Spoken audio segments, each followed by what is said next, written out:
On my channel today, I'm just out for my morning walk, and it's a little colder in Toronto this morning. It's approximately, well, it's about -6 degrees Celsius with wind chill. It's in the minus double digits. No big deal. It's Canada. It's a little windy out, but today I want to talk about our installed Prime Minister Mark Carney and his inability to live up to his election campaign promises with regards to negotiating tariff deals with Donald J. Trump. That was his platform. He was the only one capable of standing up to Donald Trump and the big bad orange man.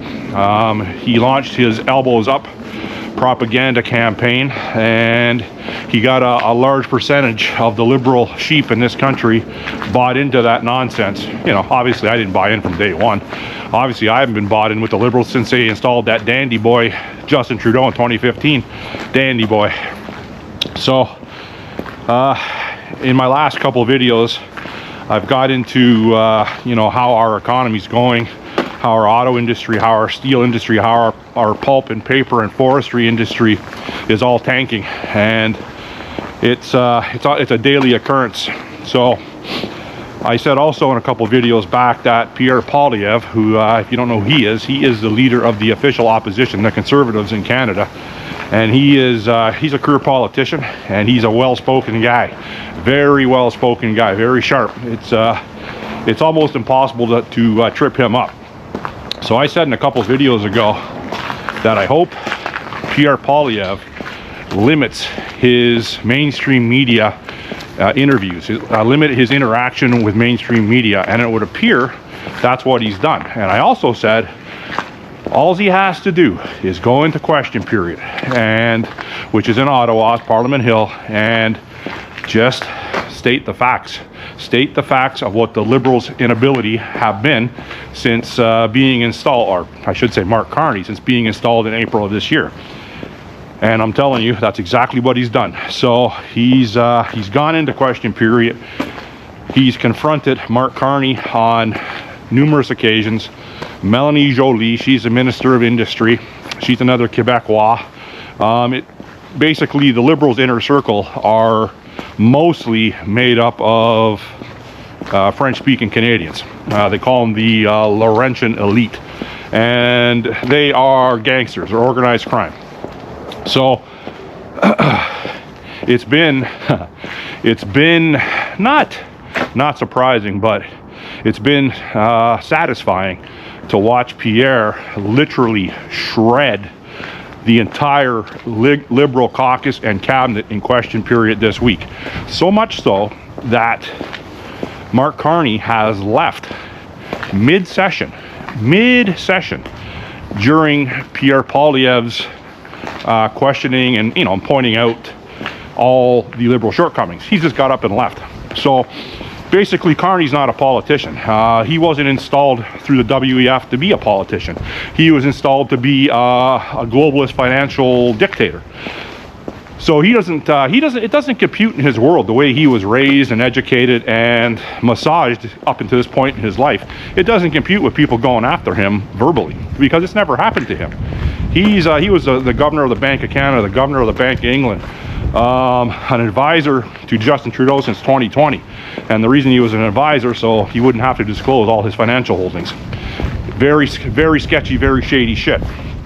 So it turns out that the Algoma Steel announcement of 1,000 layoffs this week, after that the federal government gave a $400 million loan and the provincial government gave them a $100 million loan, they still laid off 1,000 people. Now, right away, the elbows up liberals say, well, it was because of Donald Trump's tariffs. And I said in one of my videos just recently, no, it could have been, I'm not sure. But as it turns out, the green new energy scam that has been, you know, that has taken over the world in the last, you know, 4 or 5, well, since the 60s.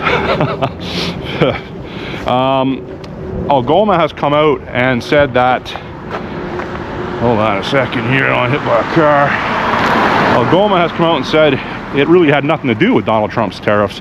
They have switched one of their furnaces. Well, they want to switch both the furnaces, but they switched one of them from coal to electric arc furnace, I believe it is. I could be wrong on that, but it's a get away from coal. So once you shut off the furnace, the coal furnace, you can never restart it. It's deemed garbage after that. So that's what happened. So that's what they're saying. They're saying that it had nothing to do with Trump, or very little. Yeah. So the company has come out and they took the 500 million and they gave all their executives bonuses. I don't know to what degree, but more or less they are throwing the federal government under the bus. The same as Stellantis. Now, Stellantis received $15 billion. They received $15 billion, and they announced the closure of the Brampton Chrysler plant and laying off 3,000 frontline workers. Now, it has just been confirmed that Stellantis just committed to $13 billion in investments in the U.S. So they took our $15 billion and gave it to Donald Trump, $13 billion. So the other $2 billion was probably dispersed amongst the liberal politicians, union leaders, police, the usual suspects that are going to run roughshod for all these illegal doings. So the conservatives wanted the contract released. They wanted the contract between the federal government and the provincial government, whoever drew up the contract for the $15 billion. They wanted it released so they could review it. So it came back heavily redacted. And if you don't know what redacted means, it's skullduggery that the politicians usually do when they want to cover up their dastardly deeds. They black out and block a lot of the information on the contract, so you don't know what it is. So the conservatives called foul. Then the Stellantis people came out and said, well, it wasn't us that wanted it redacted. It was the government that did that. It's nothing to do with us. So you can see where this is going. So in two cases right there, two huge money laundering schemes, in my estimation, the Liberal government is covering it up. They just announced another, $200 million and change to the Liberals to the Ukraine.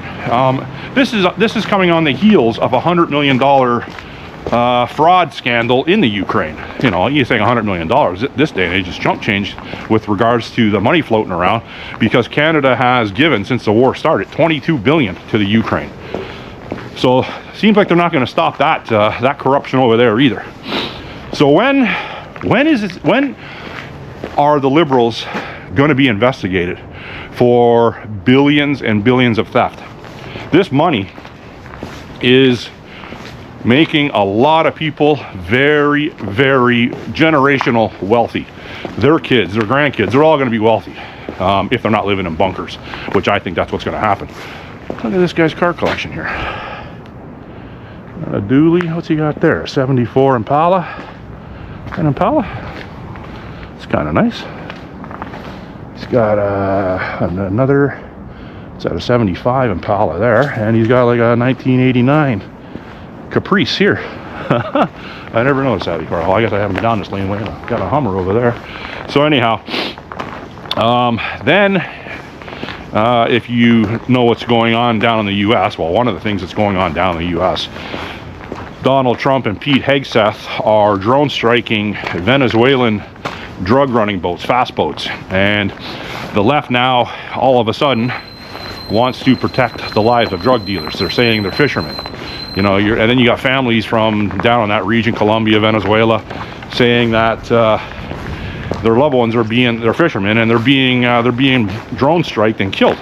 Okay, well, I can tell you that I don't think they've drone striked one fishing boat, but have some fishermen died operating those drug running boats? Oh yeah, because you just can't take some punk kid out of the jungle that's cooking meth or cooking up cocaine with all the precursors and all the precursor ingredients, put them in a 45 foot gutted out fast boat with 350 horsepower outboard engines on it and tell them to go from this point, you know, 100 kilometers away. You can't take those people. So you need people that are familiar with navigating through the ocean, open waters.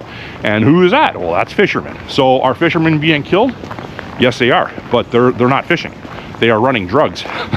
So, you know, if you go out fishing and, you know, you can imagine that like a deckhand on a fishing boat there, I'm not talking up in, you know, king crab season in Alaska. They make some pretty good money. What are they called up there? The greenhorns, or I don't know what they're called, but it's a dangerous job. And I'm not saying fishermen anywhere in the world isn't dangerous. It is.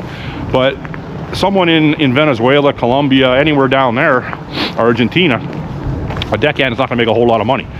So if I come up to you and say, here's $5,000 US to get on that boat and bring it over to a, you know, a transfer location, what are you going to say? $5,000. I'll buy you a house. I'll buy you a house and put 2 of your kids through college. So you're going to say yes. The unfortunate part is you got on the boat that was marked for a drone strike.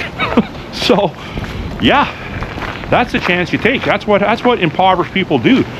Desperate people, they take risks. So you know, is Trump doing it to eradicate drugs going to the US? Yes, to a high degree he is, because we all know that drugs are a massive problem. It's a chain reaction problem. You have people robbing people for drug money. You have people murdering people for drug money. You have ODs. You have hospitals that have to deal with ODs and sickness. You get it. It just goes on and on and on. So if you eliminate the root cause of the drugs, it's a bonus. Now, in doing so, does Trump want regime change in Venezuela? Yes, he does. Does he want Maduro's out of there? By all accounts, Maduro's is out of there. So they have, like I said before, they have one of the top 5, if not the top 1 or 2 oil reserves in the world. Trump wants that too. Let's face it, the U.S. has always been the leader in going and taking over oil-rich countries. We all know that. So I'm just going over to, oh, that reminds me, I'm just about to say, I'm going over to my local Somali refugee camp, the Tim Hortons. It seems to be a bit of a refugee camp in there in the morning. That leads me into the big fraud scam that has been uncovered in Minnesota with Ilhan Omar and Tim Walz, the governor. And you know, for the last few years, that Ilhan Omar, that Somali pirate that has been running her gate over there, you know, calling everyone racist as she can, and saying how evil the U.S. is. You might want to research that country of Somalia. I just came off a murder trial that involved 2 Somalis, and I grew up in Toronto, and I remember when the Somali population came in. I've had many run-ins with them. They've all been successful on my end, if you know what I mean. So I'm not a big fan of that community. I'm not a big fan of that country. So you can call me whatever you want there. That's just the way it is. Ilhan Omar came over to the U.S. negative $45,000 in debt. Now it's being reported she's worth $30 million. And she's married her brother, and she's just foul-mouthed and ignorant. You know, if a guy looks like me, goes over to Somalia and starts saying what she says, I would be dead in an hour. So something's got to happen. Trump's got to do something with at least her. You know, the community that has built billions of dollars out of that country, and it's the same up here. We all know that you know, that immigration into this country, they want to get as much out of this socialist country as they can. So they know all the scams, and they know, like I said in one of my videos, they know all the scams before they even come to this country. So there should be some investigations up here with regards to a bunch of different immigrant communities, in my estimation, but that won't happen, right? You know, our country's way too far gone, and Trump has got his finger in the dike down there. He once that finger's pulled out, it's going to be even worse than it was before. So Trump's got to do something, and he's got to do something very soon and very drastic. If it resorts to martial law, if it resorts to chaos on the streets, if it resorts to Walmarts and Tim Hortons and, well, the banks, they're not going to have nothing anyways, to them being looted, that's where it's going to go. That's where I think it's going to go anyways. So anyhow, if you have any questions, comments, or concerns, I kind of rushed through this one, but leave it in the comment section. Thanks for watching. Bye.